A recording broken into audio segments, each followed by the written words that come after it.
Hey guys, welcome to the Liberal Hivemind, a channel solely focused on exposing the abundant hypocrisy of the left. So today's video, I have a bunch of articles that I've been going through, I've been parsing, and all of these headlines, when put together, only one thing came to mind: Democrat disaster. And it's no surprise considering we know Democrat policy is, in fact, disastrous. Now usually I'll do Democrat insanity rapid fire cannon, but this time, with a little bit of a spin, we're gonna be doing Democrat disaster rapid fire cannon. I have 10 different articles that we gotta go through one at a time, all with a very common theme. Democrats seem to ruin everything they touch. And I'm sure that's connecting with a whole lot of you guys who are suffering under Democrat leadership across some of these cities and some of these states. It's no surprise that Republican states are doing pretty well. Democrats, however, are causing mass suffrage across the entire nation. That's just an objective fact. And so we got a lot to talk about. We got a lot to get into. Of course, it's a rapid fire cannon video, so we'll keep the intro short and we'll just get right into it. But before we do, please make sure to leave a like, a comment, subscribe, share the video as much as possible. We are still shadow banned by the YouTube algorithm, hidden from non-subscribed viewers. Now with that out of the way, let's roll the tape. Alright friends, so we all know the mantra of the far radical left. Defund the police. Everything's always the system's fault. It's either white people's fault, it's corporations' fault, it's the police fault, and accountability is always shifted over to some sort of element of authority or power. Well, turns out, when you demonize and attack your police force, when you defund your police force or dismantle, it makes things a whole lot worse. Surprise, surprise, surprise to no one. Another wave of Portland police quit amid massive spike in shootings and stabbings. Fire department responding to 10 plus homeless tent fires a day. Ah, yes, the liberal utopia. But wait, Alexandria Ocasio-Cortez is literally on record stating that if the police are defunded, then the inner city and the whole country is just going to turn into one big beautiful suburb, and everyone's going to be able to steal their bread without repercussion. Turns out she doesn't know what she's talking about, and that's a surprise to no one. Yes, Virginia Portland police is continuing to slide further and further into third world status. If you can believe it, the situation is actually getting worse as we bring you the latest in Portland shithole news. The city is set to the year with nearly 900 shootings. Yes, 900. Out of those, 225 people were hit. 53 ended up as homicides. In many other instances, people were taken to the hospital. Yet some didn't want to cooperate with police. In other incidents, there are only reports of shots fired and shells found on the ground, yet no victims. This is despite the state legislature passing several new gun control laws in recent years, including universal background checks, red flag laws, and others. This goes along with nearly 70 stabbings on the year. This is the worst crime the city has seen since the early 90s peak. It's not just gun violence that rocked the city. Trendlin Brewer, 53, was arrested last week for a series of random attacks on people with a baseball bat. Oh, but don't worry guys, I'm sure a sign on the street that says no gun zone or gun free zone is definitely gonna save your wife or your sister or your daughter or your son just innocently walking down the street one day as a murderous maniac goes after them with a baseball bat. Are you guys starting to see the trend here? Are you starting to see the connection that Democrats have absolutely no idea how to fix any issues that they talk about? The PPB also faces a wave of retirement and resignations. Since the protests and riots started in June, 74 officers have left the bureau and another 25 to 32 are expected to leave by the end of January. That's out of 1,001 positions for sworn officers in Portland, and that's on top of the already existing 100 and some odd vacancies. The bureau might be down 20% of its normal force. And this, my friends, is why I always rag on AOC, not because I'm a misogynist, not because she's a woman POC as she'd probably claim, but because her policies and her ideas are objectively terrible. Democrats don't know how to solve problems. They make problems worse. They exacerbate the issue almost every single time with their naive worldview. They may be naive, but the world is not. And their solutions just don't make any sense. It's not a surprise that Democrat cities are the core to all of the issues that Democrats run on, but that's something we've mentioned a million times before. And you know what? Let's go to New York. Let's go to the place that responded to AOC and her cries for defunding the police. And keep in mind, they defunded the police in New York City by $1 billion. Oh, this is a great headline. Bloody video shows 50-year-old woman and her dog after machete-wielding maniac hacked them on Brooklyn Street before being shot dead by the cops. Where's AOC? Well, she's probably somewhere protesting about police brutality since the man got taken down by the police. Obviously, I'm being facetious, but you get it. What side do you want to be on? The side of the innocent victim and the side of those honorable men and women who wear that badge, wear that uniform, strap up every single day to protect and serve that victim, or the radical leftist ideologues protesting them? It's pretty clear for me. New York is an absolute mess, and no wonder considering the leadership. Let's continue on that trend. Watch. Governor Cuomo defends decision to attend football game after getting blasted for hypocrisy. Rules for thee, but of course, not for me. This, my friends, is why the notion of the liberal Democrat elite is so prevalent. Synonymous with that notion, we have New York and of course, California. Two peas in the same pod. And let's really, once again, just keep cementing this point further. In California, US COOF case numbers would be on the decline if not for California increases. So that's the stage set. Then let's look over here, inside the St. Bart's party bubble. House stars including Robbie Williams, Macca, Amy Schumer are fleeing pandemic for island's 5-star resorts and restaurants with no need for quarantine. But there is a midnight curfew. And just take a look at this. So in the post, I'm going to edit this, and just from a visual perspective, I don't really got to read the article. Just pay attention to these pictures. Look at the life that these celebrities are living during the COOF pandemic. And look, I don't want to take it away from them. I'd be there right now if I didn't have responsibilities where I'm living. But what I don't do is breathe down the necks of regular folk about their masks and social distancing and closing their business, blah, blah, blah, and then flee the country and go live some lavish lifestyle with no masks on a private celebrity island resort. That is what I don't do. And that's also why people are sick of these know-nothing, do-nothing celebrities and Democrats and the complete utter contempt that they have for regular folk and the double standard that they apply for regular folk and then for themselves and the elites around them. Speaking of such a double standard, Democrats can seemingly lie with impunity. A great example is the Charlottesville hoax that the media and of course Joe Biden perpetuated for months during the election season. Well, we got another election season in the Georgia Senate runoffs, and watch, Georgia Senate candidate John Ossoff falsely claims Senator Loeffler has been, quote, campaigning with a Klansman. What is this guy talking about? Well, he's talking about this picture right over here where an alleged Klans member came and took a selfie with Loeffler. I wouldn't call that campaigning with someone, and anyone can go to a politician and just take a picture with them. Doesn't necessarily mean you are associated with that person. If that's the case, then every person who's ever taken a picture with Jeffrey Epstein, well, you know how that one ends. These people are absolutely disingenuous and they're liars. And talking about the double standard, let me show you this picture right over here. Talk about campaigning with a Klansman. Oh, and wait a second, didn't Biden eulogize him? Oh wait, yeah he did. Absolute Democrat buffoons. It's just complete lunacy, folks. And let's keep going into the lunacy of the left. BLM activist known as Black Panther of Oxford demands a blacklist of racists. And when she means racists, she means Trump supporters and people who disagree with intersectionality politics. The definition has become so loose nowadays. Teacher of the Year Rodney Robinson posts, quote, joke calling for Mitch McConnell to be beaten up like Rand Paul. Oh, but wait, I thought it was right-wingers who were inciting violence. Speaking of lunacy and intersectionality politics, which I mentioned earlier, Indian actor on Schitt's Creek called out for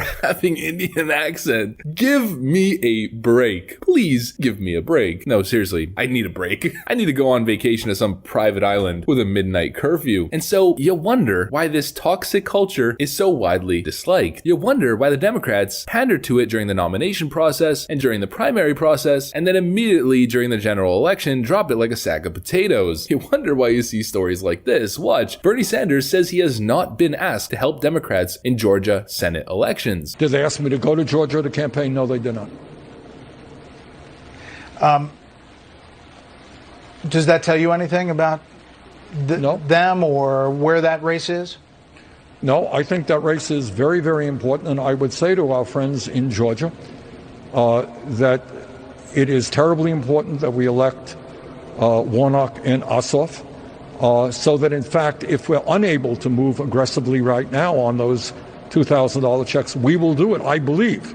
I can't speak for Joe Biden, but I think it will be at the very top of the agenda for a Biden administration. And so that's following up with the exact same thing with AOC complaining, saying, I'm here, I want to help you guys, and everyone rejecting her. During the general election, she was trying to canvass and campaign for people across the United States, and pretty much every single battleground state rejected her calls to come and help. You wonder, but not exactly surprising now, is it? But that's what I got for you guys. Democrat disaster, Democrat lunacy, rapid fire cannon. Hopefully you enjoyed it, and if you did, please make sure to leave a like, a comment, subscribe, share the video as much as possible. We are still shadow banned by the YouTube algorithm, hidden from non-subscribed viewers. Now, I gotta get back to work because there's a whole lot of hypocrisy that must be exposed on a daily basis. It's a daily gig, and so I'm gonna get to that. I want to thank you guys for watching, and I'll see you on the next one.